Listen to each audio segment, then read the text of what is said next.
Manuver busuk Tempo, cara culas untuk rusak keluarga Jokowi, ditulis oleh Manuel di siwat.com. Seyogianya, sebuah media berita investigasi memberikan pencerahan kepada publik tentang sesuatu yang ditutup-tutupi dan diberikan pandangan yang objektif, berimbang, dan tajam. Ulasan bisa sangat tajam, bahkan menghujam jantung pemerintahan, asal semua kaidah jurnalistik dipenuhi. Sayangnya, hal tersebut sudah hilang dari jiwa Tempo, media anjay yang sudah kadung busuk sejak novel Baswedan keluar-keluar banyak bacot tentang UU KPK yang dianggap melemahkan KPK. Media anjay ini memiliki informan di dalam KPK yang ternyata membawa banyak data-data mengagetkan. Sampai di sini, saya merasa bahwa itu biasa-biasa saja. Tapi nada yang dimunculkan ke publik dalam penggiringan opini adalah pemerintah melemahkan KPK. Busuknya Tempo ini sudah tercium sejak itu. Kemudian, dilanjutkan lagi dengan pembelaan sepihak Tempo kepada Anies Baswedan. Anies dianggap sebagai sosok yang begitu mulia, patut disembah-sembah, apalagi dalam anggaran One Eye Bond. Di cover depan, memang kelihatannya Anies begitu menjijikan, tapi di dalamnya penjelasan yang lagi-lagi tidak berimbang dikerjakan. Masih banyak hal-hal yang dianggap tidak dijalankan oleh Tempo terkait dengan keberpihakan, tidak independen dalam pembakaran hutan, wajah Jokowi dibuat seperti Pinocchio dan sebagainya. Mereka main kata, Tempo bersembunyi di balik sebuah kata sakti. Apa itu? Patut diduga busuk. Baru-baru ini, anak Joko Widodo pun kena fitnah. Kenaan abal-abal busuk PT Sritek diduga oleh Tempo merupakan referensi dari Gibran untuk main proyek.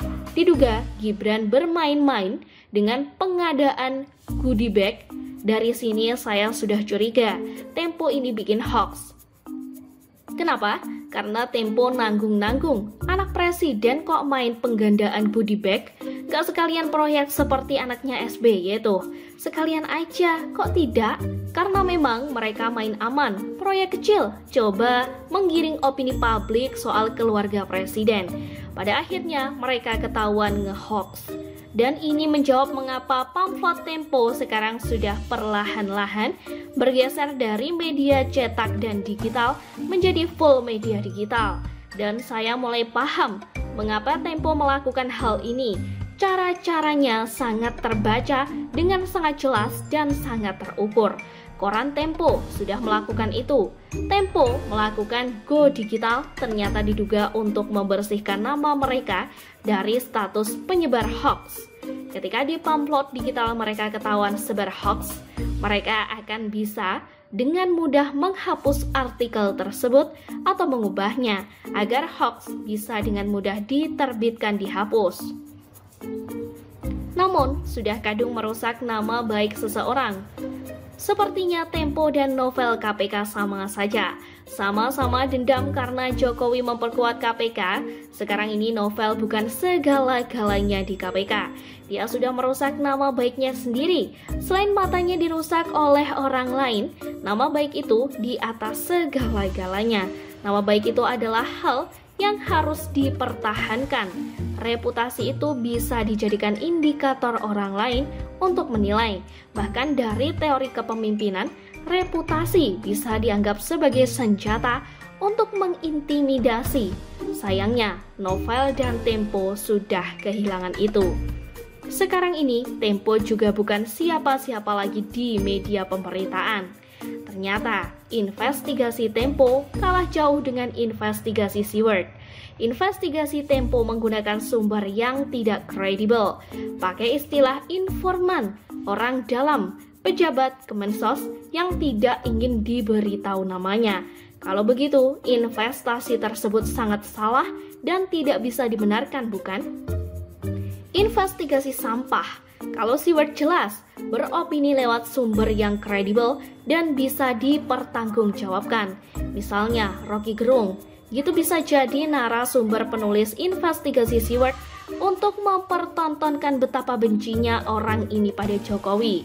Misalnya lagi Bung Nafis, yang melakukan investigasi lewat percakapan chat, lengkap dengan nomor WA dan alamat yang kemudian ditulis di portal opini dengan sensor beberapa angka agar tidak kena UU ITE. Tapi tetap bisa dipertanggungjawabkan jika dimintai keterangan. Dengan mengubahnya, kemudian Tempo akan bisa dengan mudah berdalih bahwa mereka sudah melakukan perbaikan isi. Berbeda dengan media cetak lebih sulit dihilangkan barang buktinya. Tapi bagi saya, ini tetap saja merupakan kebodohan. Mengapa? Karena orang-orang di Indonesia ini melaporkan penyebaran hoax lewat screenshot, menangkap layar ketika Tempo menyebarkan hoax.